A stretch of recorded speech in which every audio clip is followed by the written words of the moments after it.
Alright guys, TacticalRab again today. Hope you're doing well and enjoying your day so far. And with OpTic looking better every match they play with Huke in the roster, what are the chances that they do not remove Huke at the end of the season and they don't decide to get Pred into the team regardless? Many would say Pred should come in anyway. Karma certainly seemed to be of that opinion a couple of weeks ago. But now people are suggesting, well, Huke's meshing well with the team. What are the chances, whatever they do for the rest of the season, that Huke stays in the team regardless? And if you're OpTic fans in the comment section below, what would you do if you were the general manager making the calls on this team? Very much enjoyed your thoughts in the comments below. Hit the like button if you enjoy. Subscribe if you are new as always. I'd greatly appreciate it. First of all, just some update on the ranked play side. Thought it was cool. Attach finally got in the top 250 here. We got Capsule. I don't know if Capsule they fixed his player profile or whatever, but Attach made it into the top 250. And honestly, the content on this has been fantastic. Many pros have done so much on this the last few days. I don't really follow too closely like anything on TikTok or on YouTube Shorts or anything, but I know that ranked play's been popping off there as well. And there's been some discussion that many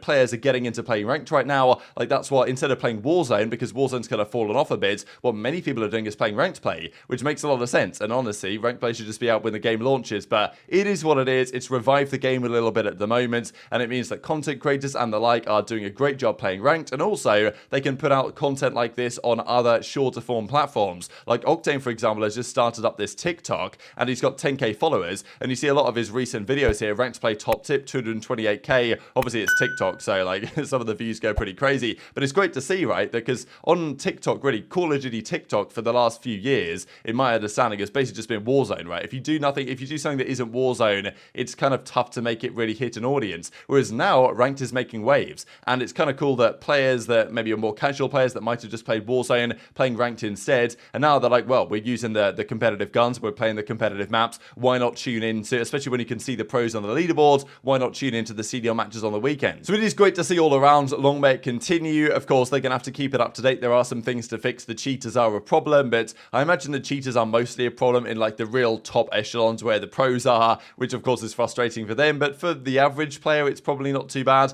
I don't really know if this anti-cheat actually does anything though, because anti-cheat is meant to exist, right? The ricochet anti-cheat, they gassed it up so much. Like, does it actually do anything? Like, is it just there in name only? I don't really know. Like, does anyone actually get banned for cheating? I don't know if it actually exists, but I guess we'll see about that. Big matches to come though this weekend, as Clayster says here, because Vegas have a pretty hard run in as well for the rest of the qualifiers, but yeah, if they win the rest of their games, they will be guaranteed. Let's just see who they play real quick actually. So Vegas this weekend play Rokkr and they play Guerrillas, so actually they've got over some of their harder games. I think they're 1 and 2 right now, Vegas. So if they beat Rokkr, which they might even be favourites to do on current form, and Guerrillas they will be favourites to beat, I guess, as well. So if they beat both Rokkr and Guerrillas, they should be good. They'll be 3 and 2, which will certainly be good enough to get them into the winners bracket of the major. Hopefully it happens, but yeah, honestly, given the set of qualifiers they had, because Vegas played Thieves, which they won, and then they played Toronto, they lost, they played FaZe and they lost, which is acceptable, but their last 2 games, given the circumstances, are actually kind of winnable. Now, OpTic are in a similar boat. They have their harder games, though, to finish off against the subliners and FaZe, as we saw earlier today, and this is a key test for them. Yes, the major will really be the litmus test, I think, at Major 3. How they perform there determines in large part what this team looks like for the rest of this year, but also what it looks like going into next year. And the key question is around Huke. We know that Huke knows, probably, that Pred is coming for his spot, and it seems like Huke has responded to that in kind and is playing incredibly well. The chemistry between Huke and Shotzzy, the vibes in the camp seem impeccable right now. The way it's all working seems to be going very well, especially online. There was even discussion here from Shotzzy on stream the other day that Scump had suggested when they were looking to make changes, what if they bring Zinni in instead of,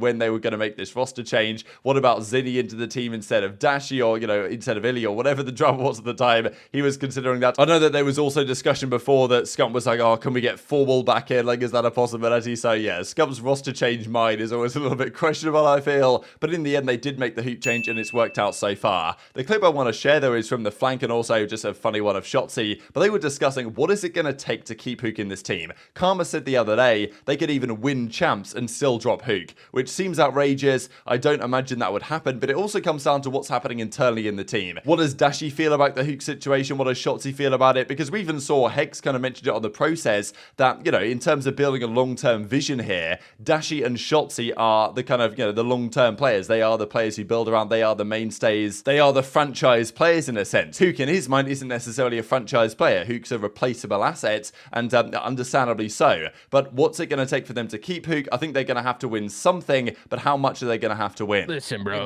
They probably probably are going OpTic. They're dipping out in 6 months. So this whole defend Lamar thing, like, yeah, I would defend him too if I knew I'm leaving his ass in 6 months to go to another team. Just dropping like Kyler and stuff. Like Kyler's been their best player. Probably because he was their worst player until this little online stint. I could see a world where if Kyler keeps up his performance and they go on to like place really well, like at the next couple stages, then maybe they consider keeping him. And maybe if Bro, I don't care how good Kyler plays, I'm picking Pred up 10 out of 10 times. I think so too, but at the same time, you never know. There might be some sort of loyalty there with them as like people and the success that we've had. But anyways, loyalty. Anyways, they were trying to drop Dashy a month ago. Yeah, but I mean, some sort of loyalty. How are we talking about OpTic right now, bro? Yeah, I was gonna say we should probably talk about Pack mask. Dude, no way, man. You guys holding the irons, bro? I don't give a about 5, bro. I'm really rich. What the fuck? What? I'm drunk. No, serious. Nah, you are rich, but like, Yo, whoever said that, let me get it, yo. Yeah, I'll take that. You guys play Hill? So we know, of course, these two as an individual duo have been doing very well over the last few days, and it does seem like they work off each other very well. Huke has elevated his gameplay quite a lot. Shotzzy has turned up as well, I think, in their last game or so for sure. And I think, honestly, even in their first couple of games, they didn't do so well, especially against Toronto. It was Huke and Shotzzy, the best players on the team anyway. It was the ARs that were kind of struggling. So Huke on an individual level has arguably been, certainly in the Major 3 qualifiers, their best player. Now, it wasn't the case at the Major, even though maybe the Jora aim was affecting him, as it seemed like, to be honest, it was, looking at his gameplay sometimes. But since he's turned that off, he does seem to have been basically their best player. Now, look, if Pred was here instead of Huke, would that work as well? I'm sure it would. Pred is incredibly talented. We know that's to be the case. But does that duo work as well as Huke and Shotzzy? That's a question, because Pred has a different playstyle to Huke. Huke and Shotzzy have played for years. They know they can work together well as an SMG pairing. They did it back in the Modern Warfare days, and they're executing it again now, with or without iLLeY, we have seen so far. On the other side, though, of course, you've got Pred, and if you look at game modes so far this season,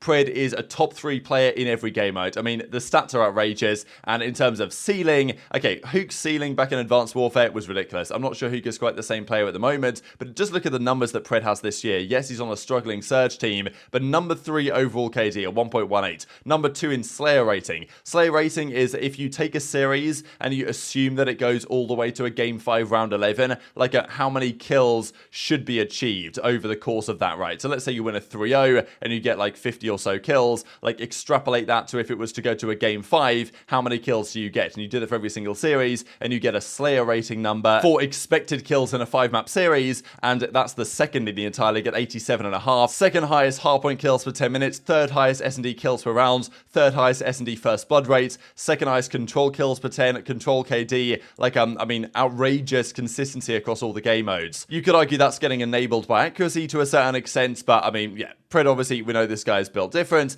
and LeBron on the Cavs, all this type of stuff. LePred is being discussed nowadays as well. Now, Pred wanted to join OpTic. We imagine he still does. We've even seen, like, when Methods tweeted out that he was like, oh yeah, joined OpTic, we can see Pred in the replies be like, oh yeah, so happy for you, Zin. And it seemed like Pred was like, oh my god, wish I could have built an OpTic by this point, because it was going to happen. Surge then, it all fell apart, the deal fell through. They got Huke last minute, who was an unrestricted free agent, and it's working out for them. And the comments that Karma made, right, on around about, a couple of weeks ago now, was that OpTic, regardless of what happens, will probably bring Pred into the team for Huke. But I think it depends on the individual level, right? Because at the end of the day, it's Dashy and Shotzzy, I think, now that make the calls on this team. There's no general manager per se. Like, Hex doesn't really make the decisions. Okay, he did make the call to bring back Dashy and to ensure that that would indeed happen. But I think now he's more willing to hand over that responsibility to Dashy, to Shotzzy, to make the call on what is for the betterment of the team. And if Dashy and Shotzzy think, you know what, this Huke thing is going really well, Dashy gets along with Pred, as does, I imagine, Shotzzy behind the scenes when they play 8s and stuff. So I wouldn't be surprised. And we know that Shotzi's cutthroat, right? He doesn't care if, like, he's his best friends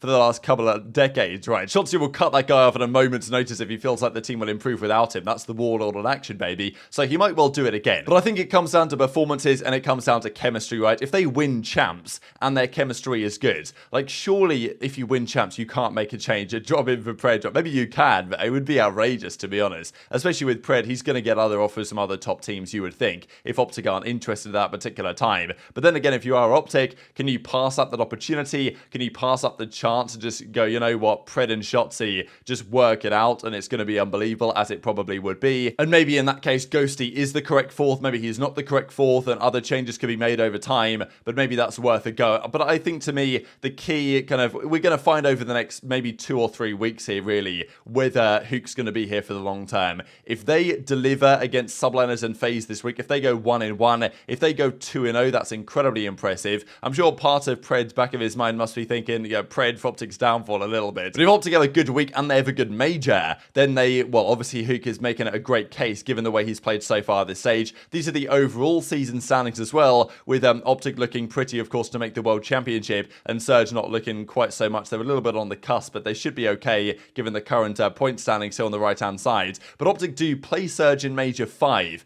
so, you know, even if they do great at Major 3 and they win, they might fall off a little bit, and then at Major 5, they actually play each other in the qualifier games. So that'd be very interesting to see what Pred could do up against OpTic if that was to still be the rosters we have at the time, especially going into Major 5 and the World Championship just coming up around the corner. So what do you guys think OpTic are actually going to do here? It's a tricky one to call. I would say that there's a, you know, maybe a 60% chance that they'll end up getting Pred here, but I think there's a decent opportunity for Huke given the way that he's playing, and especially if they go on to actually have some decent success to the end of the season, to ensure that relationship is maintained well. Like, we know how much they seem to respect Huke and what he's done for the team over the last couple of weeks or so, and maybe the chances are more like 75-80% because they could win something and still drop Huke, and if they don't win anything, then they probably are going to drop Huke and get Pred in, and the chance of that maybe is not particularly high given all the other great teams in the league right now. Also, just to mention on iLLeY quickly, because we really have no idea what's even happening there. We haven't heard anything from iLLeY for the last couple of weeks or so. We don't really hear anything about him on stream, like what's he even doing. Is he just on like alt accounts playing Charles and stuff? We really have no idea. So you know, are any other teams interested? Because for iLLeY, surely one of the important points was to try and maintain stock to a certain level. I know that Parasite would say, you know, dip down into challenges and play that for a little bit. I don't think iLLeY's intending to do that,